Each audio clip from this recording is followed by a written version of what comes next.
예수께서 여리고로 들어가 지나가시더라. 삭개오라 이름하는 자가 있으니 세리장이요 또한 부자라. 그가 예수께서 어떠한 사람인가 하여 보고자 하되 키가 작고 사람이 많아 할 수 없어 앞으로 달려가서 보기 위하여 돌무화과 나무에 올라가니 이는 예수께서 그리로 지나가시게 되밀어라.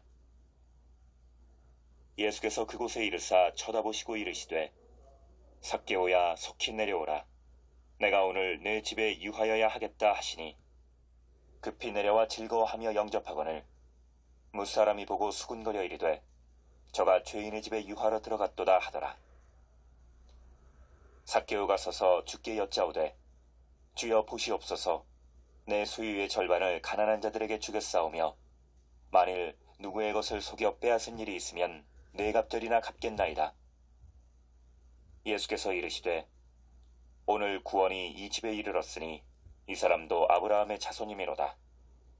인자가 온 것은 잃어버린 자를 찾아 구원하려 함이니라.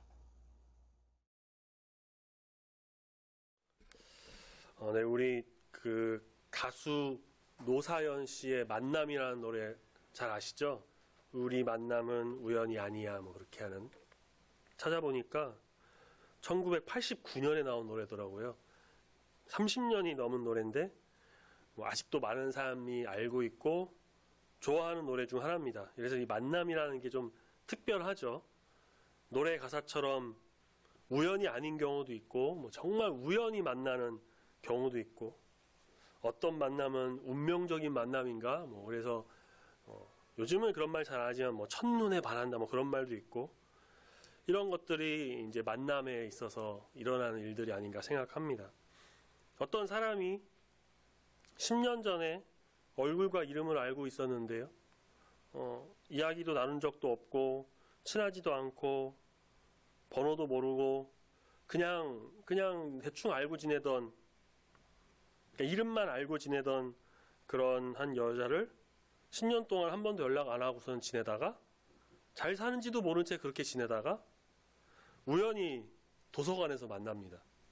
같은 학교에 있어가지고 도서관에서 우연히 만나가지고 이상하게 반갑고 그래서 인사하고 커피 한잔하고 이야기를 나누다가 계속 연락을 자주 하고 연인이 되고 결혼까지 하는 그런 만남도 있죠. 이 만남은 저와 저의 아내의 이야기입니다. TV는 사랑을 싣고라는 프로그램이 있어요. 다들 이것도 아실 거예요. 1994년에 방영해갖고 2010년에 종료했다가 또 뭐 이렇게 했다가 안 했다가 했는데 주로 이제 연예인이 나와서 과거에 만났었던 알고 지냈던 사람을 다시 만나고 싶어 해서 이렇게 방송의 도움으로 찾는 주로 이제 학교 선생님이나 친구를 찾았던 걸로 기억해요.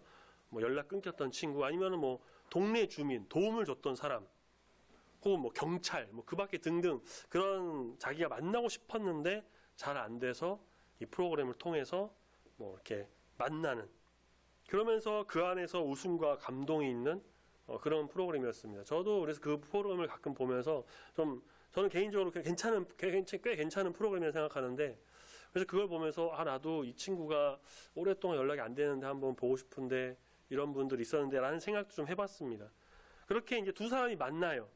만남이 이루어졌을 때 어떨까요? 처음에는 좀 어색해요. 반갑다가도 어색해요. 왜냐하면 오랜만에 보니까 서먹서먹하죠. 그러다가 조금 시간이 지나고 이야기를 하면 그 둘이 정말 반갑게 정말 친밀하게 가까워져서 이야기를 나누고 이제 그 한 번의 만남으로 두 사람은 뭐 연락처도 주고받고 지속적으로 만남을 이루어 가겠죠. 만남이라는 게 참 이렇게 감동도 있고요. 사람에게 있어서 중요하고 또 소중한 의미, 특별한 의미를 주기도 합니다. 우리가 살면서 정말 많은 사람을 만납니다. 그 만난 사람을 일일이 다 기억하지는 못해요. 물론 기억하는 사람도 있지만 다 기억 못합니다. 특히 뭐 영업이나 사업을 하시는 분들은 훨씬 더 많은 사람을 만나겠죠. 그래서 뭐 명함을 받거나 그래서 기억하거나 메모를 하거나 사진 찍거나 전화번호를 남기는 그런 이제 것을 통해서 만남으로 인해서 일어난 어떤 그 일들을 계속 유지하려고 하죠. 교회에서도 만남이 이루어집니다. 그렇죠? 오늘 이렇게 주일에 오신 우리 성도님들은 다른 성도님들을 만났고요.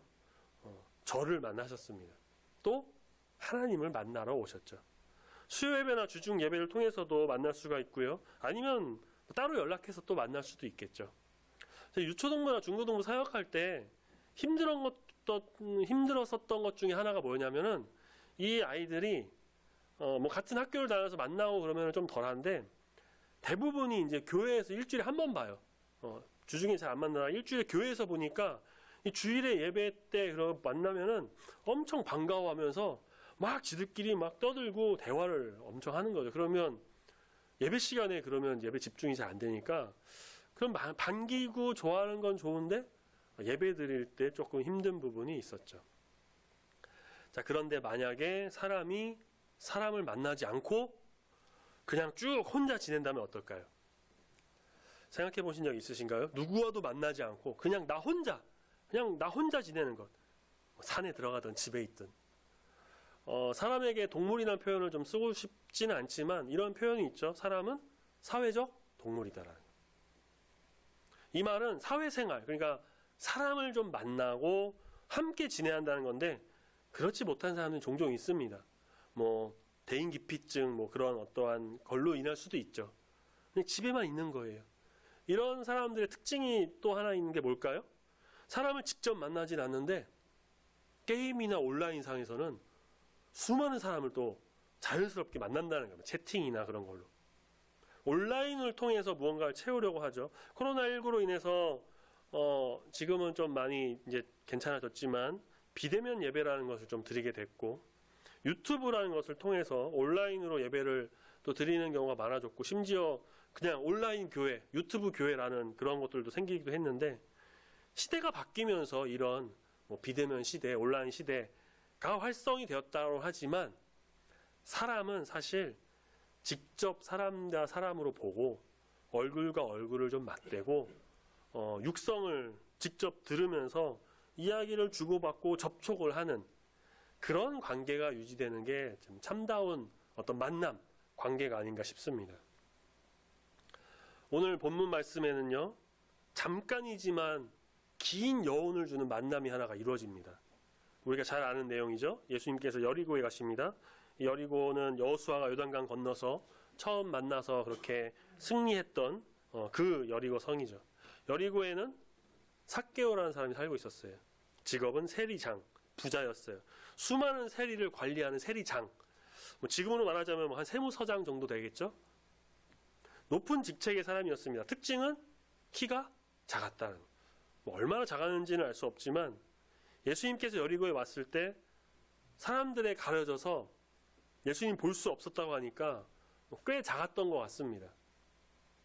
예수님이 궁금했어요.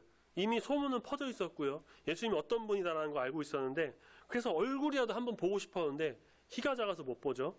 그래서 4절 말씀 보니까 돌무화과 나무에 올라갔다고 합니다. 이 돌무화과 나무가 예전 개역 한글 성경에는 우리가 이제 흔히 알고 있는 그 뽕나무로 표현이 된 그 나무입니다. 그 나무에 올라가요. 예수님 얼굴을 봅니다. 뭔가 모르게 신났던 것 같아요. 그 유명하다고 하는 사람들 입소문 나가지고서는 그렇게 온 유대와 이스라엘에 퍼진 예수님 얼굴을 그냥 한번 딱 보는 게 기분이 좋죠. 마치 이런 거예요. 만약에 우리 지금 사는 작전동 이 근처에 그 오징어 게임이라고 하는 작품으로 유명한 배우 이정재 씨가 왔다고 한번 해봅시다. 아주 구름대처럼 사람들이 몰려오겠죠. 세계적으로 이미 유명해진 이 사람 얼굴 한번 보려고 건물이든 차든 뭐 어디든 올라가서 그 이정재 실물 한번 보려고 보고 나서 친구들한테 자랑해요. 야, 우리 동네 이정재 왔어. 나 이정재 얼굴 봤다? 그렇게 예수님 얼굴 보기만 하고 끝날 줄 알았는데 삭개오에게 뜻밖의 일이 일어납니다. 예수님께서 방향을 틀어서 나무에 올라간 삭개오에게 오십니다. 그리고 삭개오를 보시고 말씀하세요. 삭개오야, 내려와라. 내가 오늘 너네 집에 가야겠다. 삭개오는 어땠습니까? 완전 신났죠. 오늘 말씀 보니까 6절에 급히 내려 막 즐거워하면서 영접했다고요. 완전히 신났습니다. 아까 그냥 얼굴 본 것보다 더 신났어요. 왜 그럴까요? 그 유명하고 인기 많다고 하는 예수님이 모든 사람이 보고 싶어하고 대접하고 싶어하는 그 예수님이 지금 예수님이 자기한테 와서 말도 먼저 걸어주고 게다가 내가 오늘 너네 집에 가겠다, 방문하겠다라고 하시니까 기분이 좋은 거죠. 그래서 삭개오는 6절에 내려와서 즐거워하면서 예수님을 영접합니다. 집으로 이제 모시려고 해요. 주변 사람들이 수군거립니다. 저 예수라는 사람 랍비라고 하고 선생님이라고 하고 말씀도 전하고 병자 고치는 그런 사람이 어떻게 죄인의 집에 가냐. 당시 세리는 유대인들 사이에서 가장 악질적인 죄인 중 하나였습니다. 로마 속국이었던 이스라엘은 이제 일정 금액 이제 세금을 로마에 내야 했는데, 로마에서도 세리는 좀 천한 직업으로 여겨서 로마인이나 로마 시민권자에게는 맡기지 않고요, 유대인 중에서 뽑아서 세리 일을 시켰습니다. 그래서 세리 대부분은 유대인이었고요, 그들은 동족의 피를 빨아먹는 매국노 소리를 들었죠. 우리가 주일 저녁 예배 시간에도 봤었는데, 그 마태복음을 기록한 마태도 세리였습니다. 당시 세리들은 자기들의 이익을 위해서 정해진 세금보다 더 많은 세금을 사람들에게 부과했습니다. 예를 들면 로마에서 100이라는 세금을 내라라고 했으면 140이라고 해가지고 자기가 40을 가져가는 그런 거였죠. 재정적인 것이 투명하지 못했던 이 시기에 이런 비리가 비일비재했는데, 일반 시민들은, 사람들은 그 내막을 알 수 없었죠. 공공연하게 알려진 것이었는데 심증은 있지만 물증이 없는 그런 거였습니다. 로마라고 하는 아주 강대국을 등에 업고 동족의 피를 빨아먹는, 그 등쳐먹는 일을 아무렇지도 않게 하던 세리들, 당연히 유대인들이 손가락질하고 죄인이다라면서 싫어했고요. 왕따였습니다. 왕따. 친구가 없었죠. 있었다고 해봤자 같은 세리들. 오늘 말씀에 나오는 삭개오도 혼자였어요. 예수님 얼굴 보러 왔는데 같이 간 사람도 없었고요, 키가 작아서 어떻게 보고 싶었지만 사람들 밀 수도 없고 도와주는 사람도 없었죠. 주변에서 삭개오를 아마 피하거나 외면했을 수도 있습니다. 그래서 혼자 나무에 올라가서 예수님 얼굴을 봤습니다. 그런 삭개오에게 예수님이 먼저 다가오셔서 만나주시고 이야기하시고 집에 가겠다라고 하셨죠. 이 작은 사건으로 삭개오에게 굉장히 큰 변화가 일어납니다. 단순히 예수님 만나기만 했을 뿐인데 그의 마음뿐만 아니라 생각, 행동, 삶 전체의 변화가 와요. 한순간에 일어납니다. 우리 말씀을 보니까요, 자기의 재산을 팔아서 가난한 사람들에게 나눠주겠다고 하죠. 세리도 아닌 세리장, 재산이 어마어마했을 텐데 절반이나 팔아서 가난한 자들을 돕겠다라고 합니다. 그리고 누구의 것을 빼앗은 일이 있다고 한다면 내갑절을 갚겠다고 해요. 이는 예수님께서 말씀하신 중요한 계명 중 하나죠. 이웃사랑. 그것을 실천하겠다는 것인데, 삭개오가 그것을 알았든 몰랐든 그렇게 예수님의 뜻을 어쨌든 따르는 자가 됩니다. 속여서 빼앗은 일, 아마 아까 말씀드린 그 관례대로 그렇게 세금의 일정 금액을 더 부과해서 이렇게 착취했던 그런 거 있죠. 그것을 4배 갚겠다고 하는데, 율법에는 그렇게 속인 것에 대해서 물론 4배도 있지만 기본적으로 2배를 갚게 되어 있습니다. 그런데 삭개오는 거기에 2배를 더해서 4배를 갚겠다라고 하죠.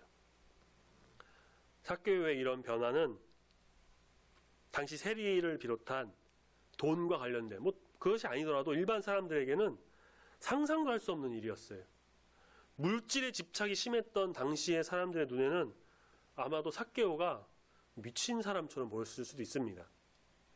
그런 삭개오를 보신 예수님께서 이렇게 말씀하십니다. 9절, 오늘 구원이 이 집에 이르렀으니 이 사람도 아브라함의 자손이다. 10절 같이 한번 읽어보겠습니다. 10절 말씀 같이 읽습니다. 시작.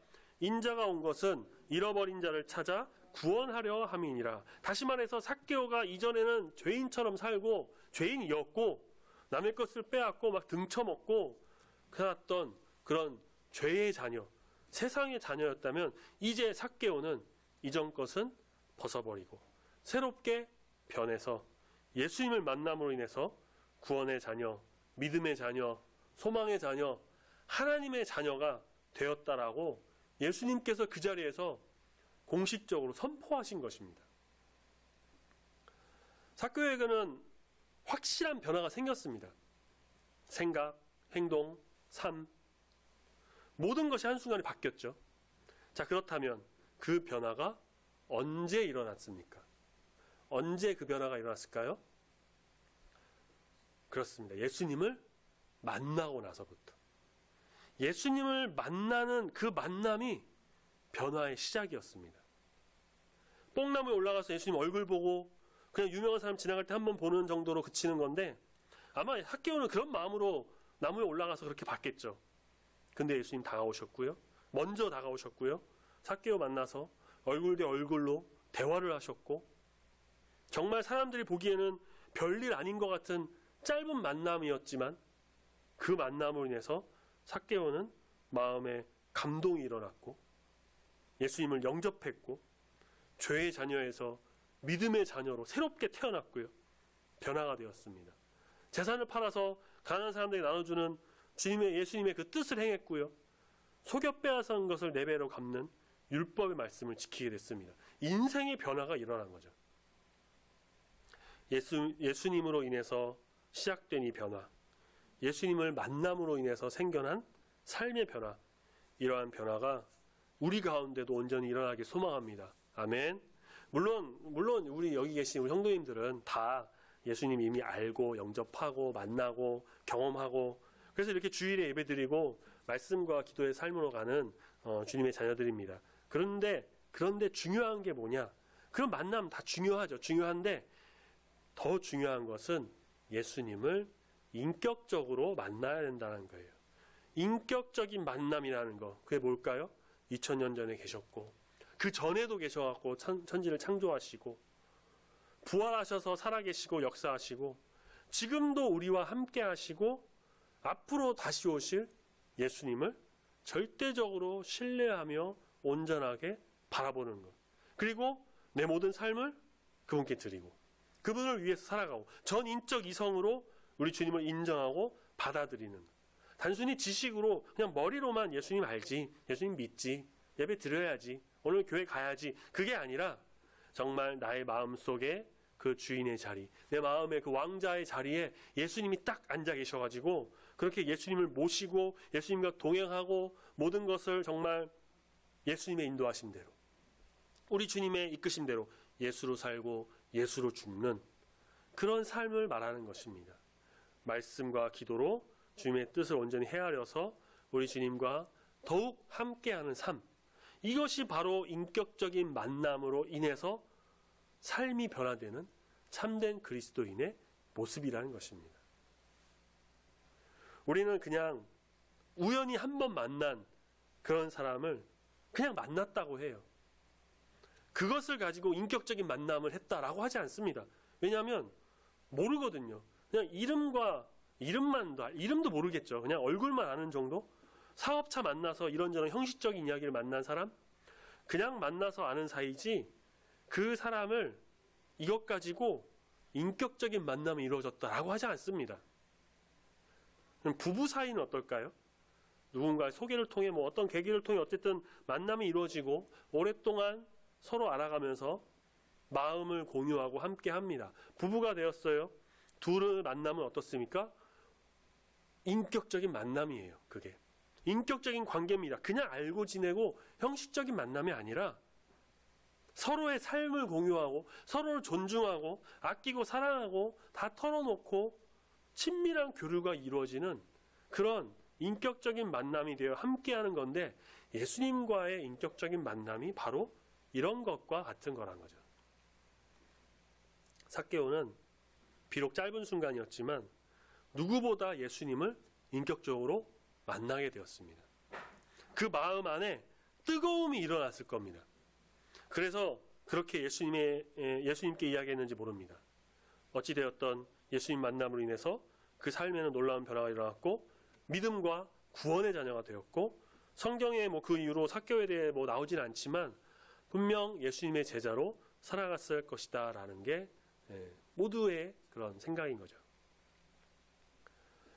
성경에서 예수님 이렇게 여러 만남이 있었는데 그냥 만나기도 했지만 인격적으로 만나는 사람들이 많아요. 그 중에 두 사람만 한번 얘기해 보자면, 먼저는 베드로입니다. 베드로는 제자가 되기 전에 이미 예수님 알고 있었어요. 예수님의 소문도 들었고 그래서 다 유명해졌기 때문에 알고 있었고, 게다가 요한복음 말씀 보면요, 자기 동생 안드레가 이미 예수님을 다 알고 지내던 사이였어요. 그렇기 때문에 만난 적이 있었죠. 또 그러던 중에 이제 예수님께서 베드로의 장모님을 고치는, 열병을 고치는 사건도 일어나죠. 아마 베드로는 이렇게 생각했을 겁니다. 아, 병 고치는 놀라운 능력 있는 사람이네. 야, 좋은 말씀 전하는 사람인가 보다. 선생님인가 보다. 랍비인가 보다. 그렇게 간접적으로 어떤 것을 보고 그렇게만 알고 있다가 이후에 자기 생업인 그 어부의 일을 계속하는데, 그날따라 물고기가 한 마리도 안 잡힙니다. 베테랑 어부였던 그가 아무 고기도 못 잡아요. 그런 그에게 예수님 나타나셔서 깊은 데로 가서 그물을 던져라. 베드로는 말씀에 순종해서 그물을 던졌더니 엄청난 양의 고기를 잡게 됩니다. 비로소 그때, 바로 그때 베드로가 예수님을 인격적으로 만나게 됩니다. 그전에는 그냥 보통의 만남, 아무런 또 없는 그냥 만남이고 그냥 알고 지냈는데, 여기서 바로 인격적인 만남이 이루어지게 됩니다. 자신에게 기적을 보여주셨고요, 직접 찾아와서 만나주셔갖고 말씀해 주셨고, 마음에 감동이 일어납니다. 그래서 예수님을 선생님이라고 불렀던 그가 예수님 발 앞에 엎드려 예수님을 주여라고 부르면서 자기를 한없이 낮추며 죄인임을 고백하죠. 회개합니다. 크신 주님의 능력에 자기를 낮추게 된 것이죠. 예수님 만남으로 인해서 자기가 죄인임을 깨닫고 변화가 일어납니다. 그리고 사람 낚는 어부가 되게 하신다는 예수님의 말씀을 따라서 모든 자신의 것을 다 버리고 예수님의 제자로서의 삶을 살아가게 됩니다. 두 번째 인물도 우리가 잘 아는 사람이에요. 바울 그는 바리새인이었어요. 하나님은 잘 믿었는데 예수님은 믿지 않고, 예수님 믿는 제자들 막 잡아다가 고문하고 죽이는 일도 서슴지 않게 했습니다.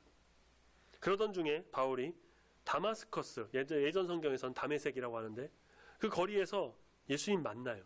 예수님의 형체를 직접 본 건 아니었고요, 예수님으로부터 오는 빛과 예수님의 음성을 듣게 됩니다. 누구보다 강렬하게 예수님 만났습니다. 식음을 전폐하던 중에, 눈이 멀어가지고 식음을 전폐하던 중에 아나니아의 도움으로 눈이 밝아지고 다시 음식을 먹고 기운을 차립니다. 그 이후의 삶은 우리가 잘 아는 것처럼 이전과는 180도 달라진, 아주 완전히 뒤바뀐 삶. 자신의 과거에 배웠던 학문, 지식, 자기가 알고 있었던 그 모든 것 다 배설물로 여기고 오직 예수 그리스도, 자신이 만난 부활하신 예수 그리스도의 십자가, 그 복음만 가지고 전파하면서 교회를 세우고 선교하는 일에 앞장섭니다. 여러 어려움과 죽음의 위협도 있었는데 자신을 죄인 중에 괴수라고 고백하면서 예수님 만남으로 인해서 새로운 삶이 되고 변화된 삶이 되었다라고 증언하죠. 그렇게 예수님을 위해 모든 것을 내던졌던 바울은 기독교 역사에 길이 남는 아주 위대한 하나님의 일을 행한 사람이 되었습니다. 예수님을 인격적으로 만난 사람의 변화, 먼저 회개한다는 거죠. 삭개오가 그랬고요, 베드로와 바울이 그랬습니다. 과거의 것은 다 버리고 새 사람을 입습니다. 고린도후서 5장 17절, 그런즉 누구든지 그리스도 안에 있으면 새로운 피조물이라, 이전 것은 지나갔으니 보라 새 것이 되었다라고 말씀하고 있죠. 예수 그리스도로 인해서, 예수 그리스도 안에 거함으로 인해서, 예수님을 만나는 것으로 인해서 과거의 것은 이제 다 버리고 새 사람 입는 새로운 하나님의 자녀로 거듭나는 변화가 일어나는 겁니다. 그리고 그 변화의 시작은 다른 어떤 것에 있지 않아요. 내 의지, 내 학력, 경력, 가족관계, 내 자랑, 아무것도 그 변화를 일으키게 하지 않습니다. 세상에 그 무엇도 이러한 변화를 주지 않아요. 성도의 참된 삶의 변화는 오직 예수 그리스도로부터 시작된다는 것을 온전히 믿으시길 소망합니다. 아멘. 우리는 알고는 있지만, 다 알아요. 알고 있는데 다시 한번 우리가 깨달아야 한다는 거죠. 예수님만이 우리의 모든 것이 되시고 예수 그리스도의 십자가만이 우리의 모든 것을 바꿀 수 있고, 은혜 아니면 살아갈 수가 없네, 이런 찬양도 있거든요. 이런 것처럼 우리 주님의 은혜가 아니면 우리는 살아갈 수가 없다라는 것. 죄인의 삶으로서 세상에 물들어서 세상에 찌들어서 사실 우리가 사는 삶이 다 세상이기에 어쩔 수 없다라고도 할 수 있지만 그럼에도 우리는 그 세상 속에서 인간적인 어떤 나약함, 교만한 삶을 그런 인생을 살아가는 것이 아닌 예수 그리스도로 인해 이전과는 다른 확 바뀐 변화된 삶, 우리의 모든 것이 바뀌어서 정말 하나님께 온전히 드려지는 그런 삶이 되어야 할 것입니다. 그렇게 될 때 하나님이 기뻐하시고 또 우리를 주의 일에 온전히 쓰게 하시고 베드로와 바울처럼 말이죠. 참된 하나님의 일꾼으로 세워지게 될 것입니다. 우리가 머리로만 우리 주님을 알고 그냥 항상 하던 거니까 뭐 남들도 하니까 그냥 일상적인 일이니까 그렇게 믿으며 나가는 것이 아니라 정말 인격적으로 주님을 만남으로 인해서 내 삶을 드리고 삭개오와 같이 인생의 모든 것이 변화되어서 예수님으로 인해 변화된 온전한 그리스도인 눈에 그의 그 길을 걸어가는 우리 모든 성도님 되시길 소망합니다. 아멘. 우리 아까 봤던 본문 마지막 절 다시 한번 보실까요? 인자가 온 것은 잃어버린 자를 찾아 구원하려 함이라. 수예배 시간에 마태복음 말씀을 묵상하고 있는데 최근에 봤던 9장 13절에도 이런 말씀이 있죠. 예수님께서 말씀하십니다. 나는 의인을 부르러 온 것이 아니요 죄인을 부르러 왔다. 병자에게 의인이 필요하지 건강한 자에게는 의사가 필요 없다라고 말씀하세요. 예수님께서는 죄인들과 함께하면서 그들을 변화시키고 그들을 구원하시기에 이 땅에 오셨습니다. 죄인인 우리를 위해 이 땅에 오신 거예요. 예수님을 만나면 세리와 같은 죄인도 아브라함의 자손, 믿음의 자녀가 됩니다.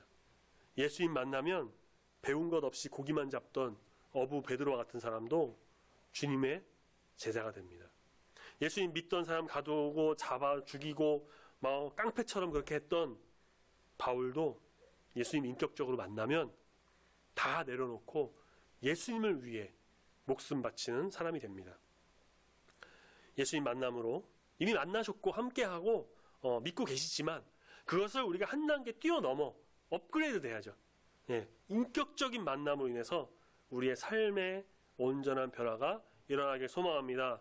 예수님으로 인해서 우리의 모든 것이 바뀌어서 주님께 드려지는 삶, 내 욕심으로 가득 찬 그런 마음이 아니라 오직 예수로 가득 찬 삶, 예수로 가득 찬 마음, 바울의 고백처럼 예수의 흔적을 내 안에 새기고 살아가는 그런 신실한 주의 자녀, 주님께 영광 올려드리는 믿음의 자녀, 그래서 변화된 삶을 살아감으로 하나님이 기뻐하시고 하나님이 함께하시고 성령의 임재가 가득한 삶을 살아가는 우리 중부교회 모든 성도님들이 다 되시기를 소망합니다. 아멘. 기도하겠습니다. 사랑의 주 하나님 아버지 감사합니다. 사람들에게 손가락질 받고 죄인으로 불렸던 세리장 삭개오가 예수님을 만남으로 인해 짧았지만 그 순간 인격적으로 우리 주님을 만남으로 인해 생각이 변화되고 행동이 변화되고 삶이 변화되는 모습을 우리가 보게 됩니다.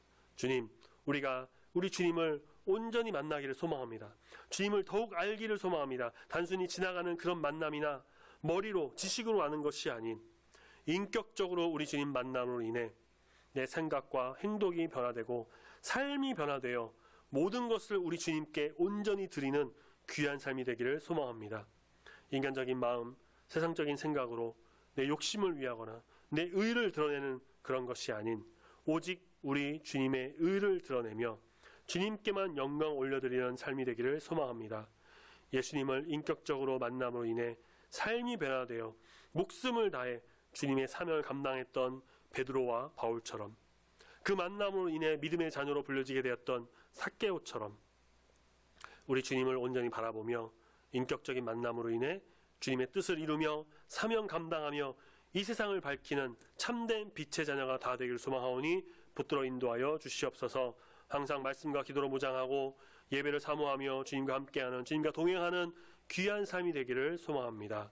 함께 하시고 믿고 감사드리며 거룩하신 예수님의 이름으로 기도드립니다. 아멘.